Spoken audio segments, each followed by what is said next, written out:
그때 인자가 구름을 타고 큰 권능과 영광으로 오는 것을 사람들이 보리라. 또 그때 그가 천사들을 보내어 자기가 택하신 자들을 땅 끝으로부터 하늘 끝까지 사방에서 모으리라. 이단에 또 빠지거나 잘못된 신앙으로 스스로 주저앉는 사람들을 보면 참 어떤 때는 참 이해가 잘 가지 않는 그런 때가 있습니다. 참 그동안 도대체 어떻게 배웠기에 참 당치도 않는 그릇된 교리에 그렇게 몸을 내던지듯 그런 곳에 이렇게 푹 빠질 수가 있을까 하는 그런 생각을 갖게 됩니다. 23절에서 예수님은 분명히 너희는 삼가라 내가 모든 일을 너희에게 미리 말하였노라, 미리 다 말씀을 해주셨다고 분명히 말씀하고 있는 이 말씀은 거짓 그리스도에 미혹되지 않도록 조심하라는 것입니다. 이미 다 이렇게 주의하라, 조심해라, 이런 일 저런 일 있다고 해가지고 거기에 껍벅하거나 그러지 말고, 곳곳마다 뭐 적그리스도들이 나타날 거고 또 자칭 예수라고 또 여러 곳에 그런 뭐 자기가 자칭 선지자니 뭐니 하는 사람들이 많이 일어난다고 해도 거기에 넘어가지 말아라, 미혹되지 말아라. 이미 거짓 이런 그 그리스도나 선자에게 미혹되지 않도록 조심하라고 하는 이런 말씀을 하셨습니다. 이미 이런 일 저런 일들이 있을 것이라고 다 말씀을 해주셨는데 그 말씀을 제대로 기억만 하고 정말 제대로만 기억만 하고 있다 할지라도 그런 미혹에 빠지지 않을 수 있다고 하는 것입니다. 주님께서 말씀해 주신 대로 참 제대로 배우고 참 그래서 우리가 뭐 잘 배워라, 잘 들어라, 믿음은 들음에서 잘 우리가 듣고 배우고 그 말씀에서만 벗어나지 않는다고 하면 절대로 잘못된 그런 신앙이나 또는 이단의 그런 미혹되는 일이 절대로 없을 것입니다. 오늘 본문에서 주님은 재림이 어떤 모습으로 이루어질 것이냐, 어떤 모습으로 임할 거냐라고 하는 걸 말씀하고 있습니다. 이건 또 참 뭐 이미 뭐 예수가 뭐 왔다, 뭐 자기가 뭐 자칭 예수다, 뭐 별별 일들이 지금 많이 있지 않습니까? 그런데 오늘 본문에 어떤 모습으로 올 거냐라고 하는 것을 또 말씀하고 있는데 우리가 읽었던 26절 말씀을 보니까 그때의 인자가 구름을 타고 오신다고 말씀을 했습니다. 이 말씀을 들으면 언뜻 뭔 생각이 드냐면 이 손오공, 여러분 뭐 이제 그 아이들 그 손오공 영화 있잖아요. 손오공이 얼른 생각이 나. 움직이는 구름을 마치 뭐 양탄자처럼 그렇게 깔고 뭐 이렇게 쫙 그냥 막 그 비행하는 것처럼 그렇게 참 구름을 양탄자처럼 깔고 참 이 세상을 향해 미끄러지듯이 내려오시는 그런 예수님의 모습을 상상하게 되어집니다. 그러나 정말 예수님께서 참 그런 모습으로 오실까? 여기서 이 구름이라고 하는 의미를 우리가 잘 살펴보아야 합니다. 구름을 타고 오신다고 하는 것은 구름 위에 몸을 싣고 오신다라고 하는 이런 문자적인 이런 의미가 아닙니다. 물론 그렇게 우리가 뭐 생각을 한다고 해서 뭐 크게 뭐 무리될 것은 아니라고 보지만, 그러나 참 천지를 만드시고 시간과 공간을 마음껏 사용하실 수 있는, 우리가 하나님은 전능하신 하나님이다 그러는데 그 시공간을 초월해서 모든 것을 마음대로 사용하실 수 있는 예수님께서 꼭 구름 위에 몸을 실으셔야만이 우주 공간을 움직일 수 있는 것일까? 그런 건 아니죠. 꼭 거기에만 맡겨야만이 움직일 수 있는 그런 분은 아니에요. 구름은 하나님의 영광과 권위를 상징하고 있는 그런 용어로 쓰일 때가 많습니다. 우리가 구약에서도 이스라엘 백성들이 이제 그 행진을 하고 할 때에 구름이 딱 내려올 때, 이건 뭐냐면 하나님의 영광, 하나님의 권위를 상징하는 것이었죠. 진짜 뭐 구름이 막 먹구름처럼 이게 밀려온다라고 하는 이런 문자적인 해석이라기보다는 하나님의 영광이 또 하나님의 구원이가 가득 찬 것을 상징한다고 볼 수 있습니다. 그러니까 구름을 타고 오신다고 하는 것은 이 신적인 존재로 하나님의 참 거룩한 영광과 권위를 손에 쥐고 재림하신다고 하는 그런 뜻이라고 할 수 있습니다. 인류와 우주를 재판하실 권세를 가지고 참 이제는 만왕의 왕 되신 예수님, 초림 예수님 때는 구원자로 오시지만 이제 다시 오실 예수님은 심판의 권위를 가지고 하나님의 권세와 영광을 가지고 이 땅에 재림을 하시는데, 그런 재판하실 권세를 가지고 공중으로 임하신다고 하는 것입니다. 우리는 이 화가들이 그려놓은 그림을 무심코 그대로 받아들이는 때가 있죠.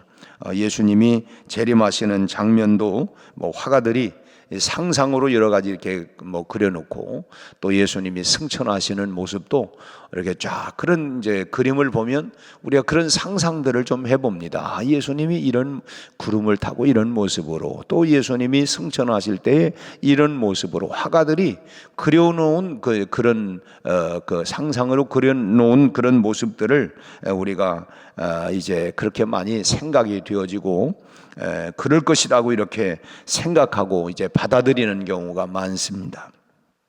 물론 화가들도 나름대로 참 자기의 그런 신앙 고백을 가지고 그림을 그렸겠지만, 우리가 정말 의지해야 할 것은 뭐냐?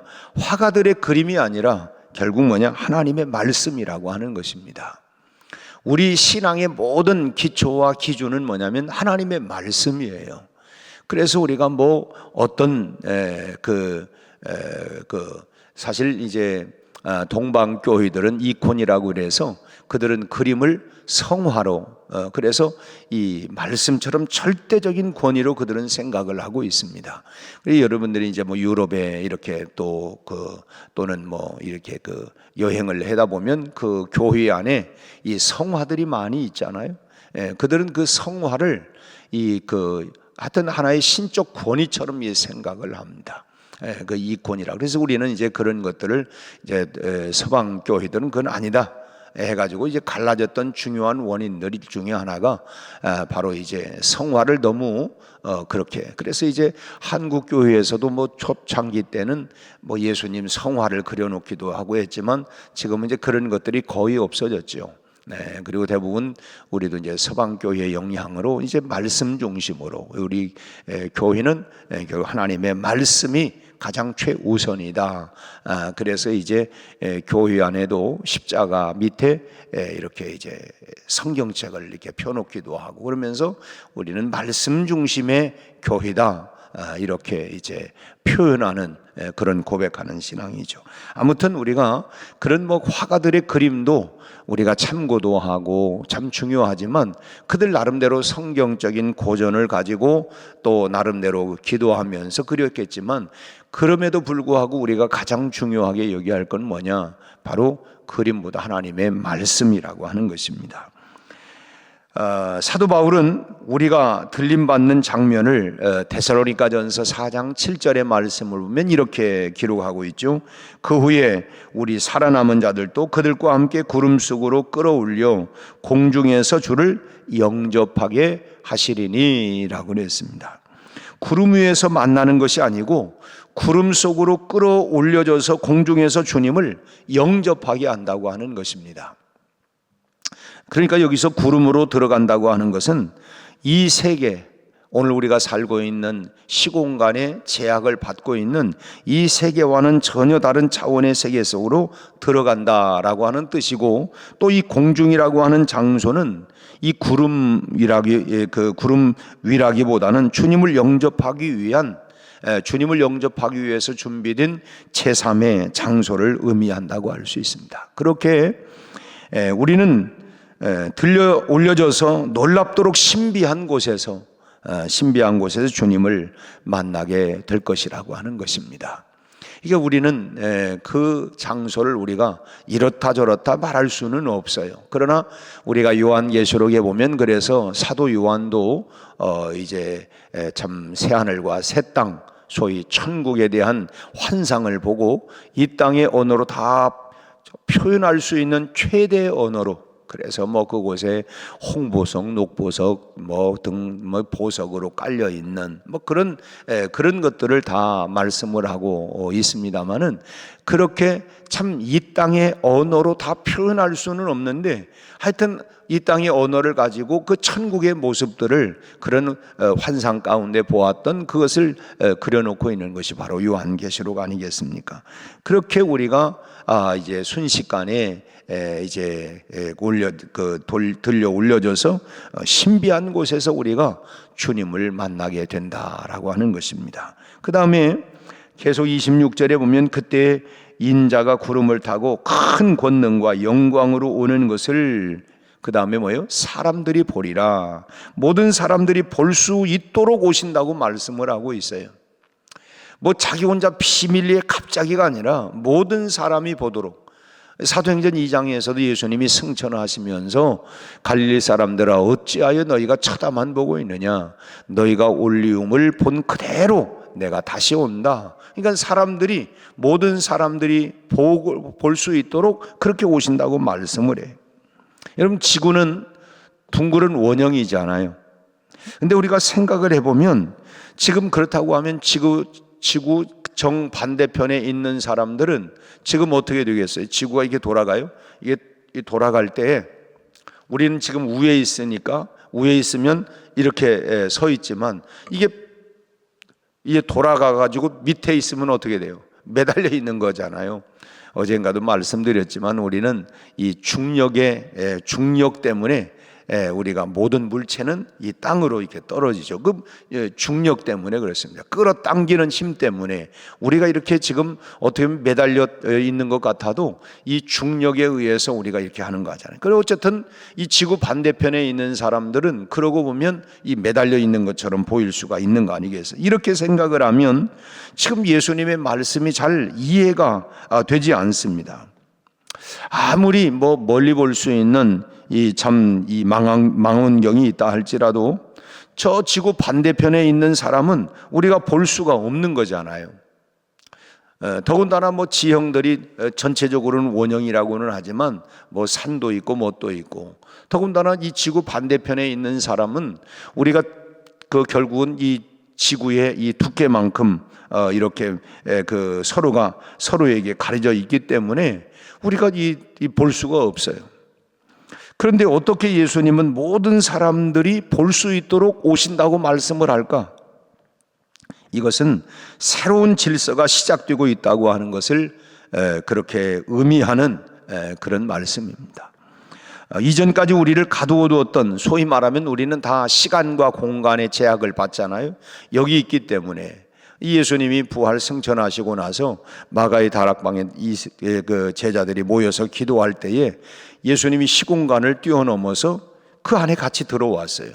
문 여는 것도 아니었어요. 근데 들어왔어요. 그러니까 이건 부활체의 몸으로 우리가 이해할 수 없는 시공간의 제약을 받지 아니하는 그런 세계가, 그러니까 이런 그 제약을 받고 있는 이 시공간이라고 하는 세계가 완전히 무너지고 있는 것을 말하고 있는 것입니다. 그러니까 새롭게 열리는 세계가 어떤 세계냐라고 하는 것에 대해서는 어떻게 섣불리 우리가 말할 수도 없고, 우리가 또 어떻게 다 이해할 수 있겠어요? 아니, 어떻게 사람이 여기 있는데 저기 있느냐? 시공간을 제약을 받지 않으니까. 그러니까 우리가 그런 건 그냥 다 이해할 수는 없지만, 언젠가 무슨 선전인가 기억은 희미합니다만은 그 사람이 이렇게 벽을 툭 이렇게 들어가고 이런 그런 어떤 선전이 뭔가 나온 적이 있었는데, TV에 그런 그 모습을 보면서 이 결국은 주님이 오실 때는 이 시공간에 이런 벽이 있지만, 이 벽이 있다고 그래서 내가 여기 갇혀 있는 게 아니라 소위 시공간을 전혀 뛰어넘는, 그러니까 참 우리가 이해할 수 없는 그런 신세계가 그야말로 이제 도래한다고 하는 것입니다. 그러나 우리가 상상도 못했던 그 놀라운 세계인 것만큼은 분명하다고 하는 거예요. 그래서 모든 사람들이 오시는 예수님을 보게 된다고 하는 것입니다. 그런 신세계가 오기 때문에 그때는 모든 사람들이 다 볼 수가 있다.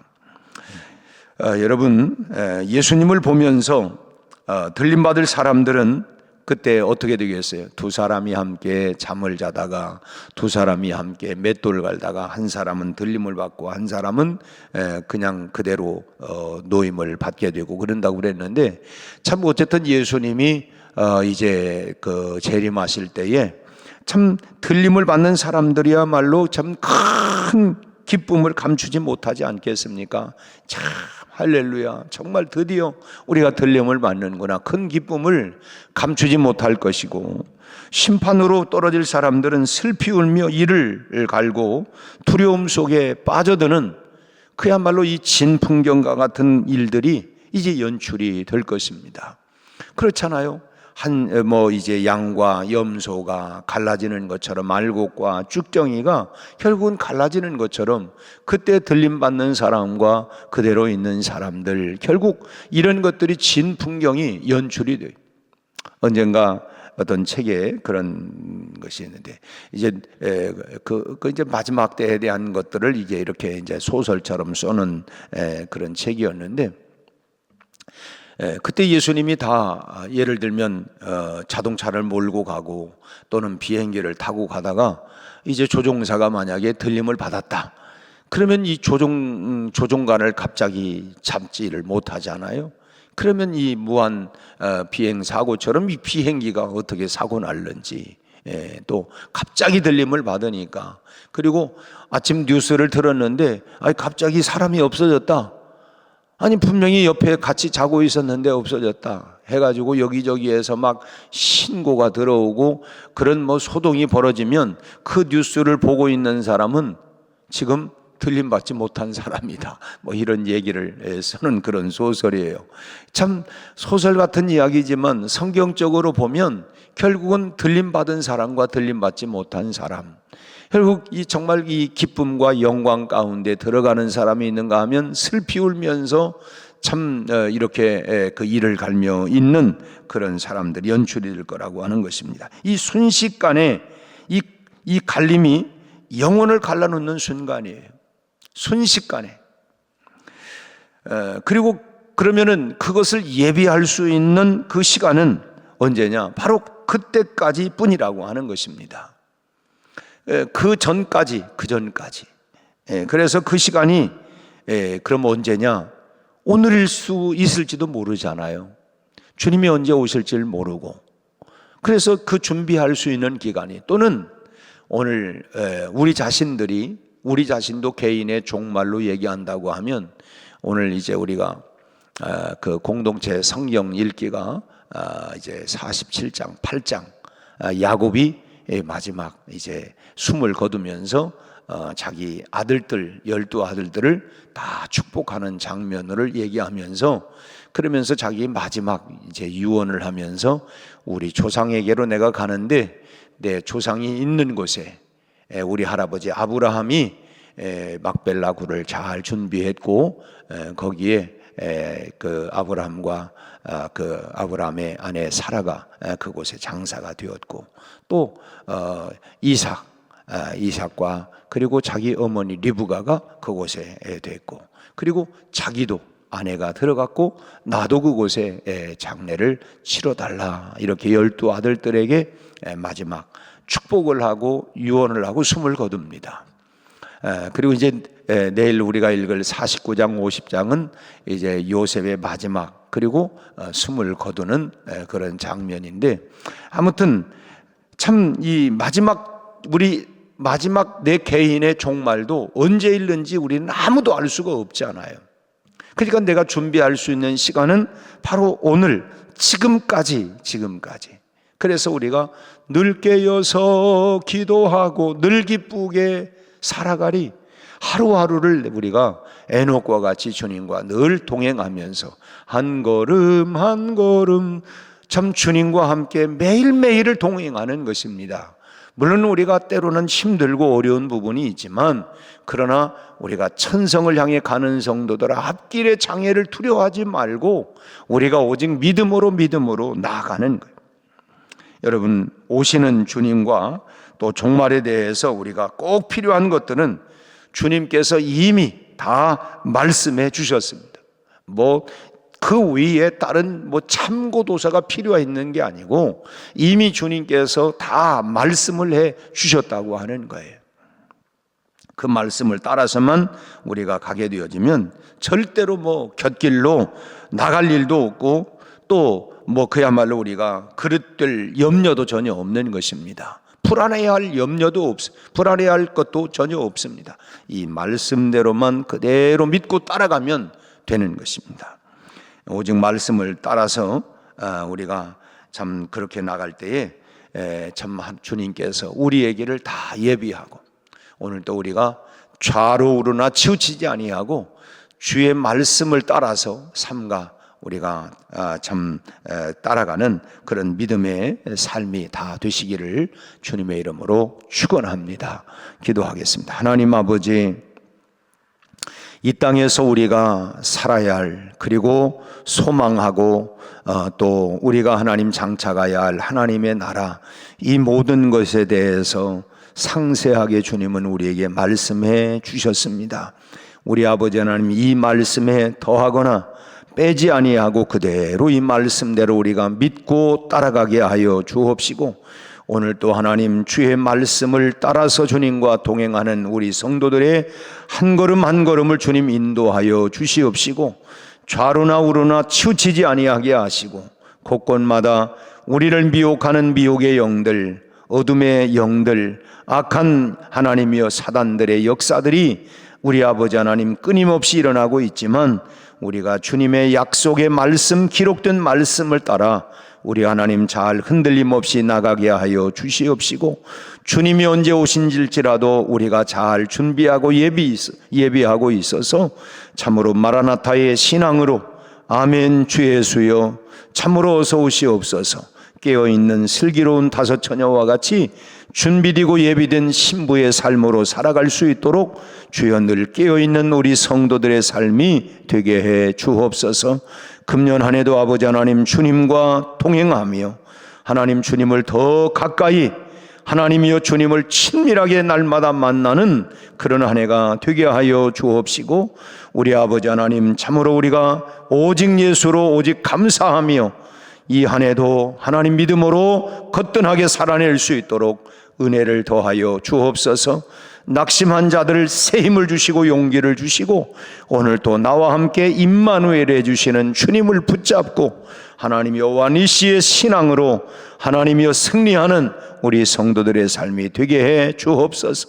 우리 아버지 모든 병든 부분들을 치료하여 주옵시고, 하나님 전능하신 주님의 능력의 손으로 만져주셔서 깨끗함을 얻게 하여 주옵시고, 하나님 낙심되고 상심되는 마음이 소망으로 가득 차게 하시고 다시 한번 새 용기를 주셔서 일어나게 하여 주옵시고, 하나님이여 금년 한 해 연초부터 연말까지 하나님 세세토록 우리와 함께 하실 주님을 기대하며 믿음으로 금년 한 해를 거뜬히 잘 승리롭게 나가게 하여 주옵소서. 오늘도 우리의 가정, 직장, 일터, 생업, 우리의 소중한 자녀들을 축복하여 주옵시고, 특별히 하나님이여 참으로 이 나라, 하나님이여 참으로 어려움 가운데 처해 있는 이 나라를 긍휼히 여겨 주시옵시고, 모든 문제들이 하나님 선하게 풀어질 수 있도록 역사하여 주옵시며, 전국이 속히 안정되게 하시고, 정치, 경제가 또 하나님 군사, 외교가 우리 하나님 잘 해결되고 우리 하나님 안정되게 하여 주시옵시고, 이 땅에 살아가고 있는 우리 대한민국 모든 국민들이 편안하게 우리 하나님 자유롭게 살아갈 수 있도록 주여 은혜를 베풀어 주시옵소서. 예수님 이름으로 기도하옵나이다. 아멘.